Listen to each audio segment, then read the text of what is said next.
ஒவ்வொரு சூரிய உதயத்தின் போதும் அர்ஜுன் என்ற மீனவர் தனது சிறிய படகை திறந்த கடலுக்குள் தள்ளி நல்ல மீன் பிடிப்புக்காக செல்லுவார்.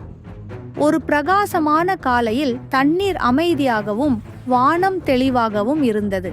வலைகள் விரைவாக நிரம்பின. மதிய வேளையில் இருண்ட மேகங்கள் சூழ்ந்தன. காற்று வீசியது. ஒரு கடுமையான புயல் அவரது படகை அலைகளால் தாக்கியது.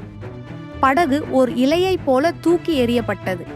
மேலும் அர்ஜுன் இடியின் சத்தம் மேலே கேட்க கயிற்றை இறுக்கமாக பிடித்துக்கொண்டு தனது சமநிலையை நிலைநிறுத்த போராடினார். நம்பிக்கை இழந்த தருணத்தில் ஒரு பெரிய டால்பின் தோன்றியது. சேதமடைந்த படகுடன் நீந்தியது. அது படகின் அடிப்பகுதியை ஆழமற்ற ஒரு பவளப்பாறையை நோக்கி தள்ளியது.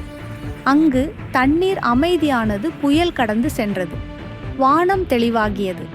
அர்ஜுன் கரைக்கு திரும்பினார். எதிர்பாராத இந்த உதவிக்கு நன்றியுடன் அந்த டால்பினை நினைத்து கண் கலங்கினார் அர்ஜுன்.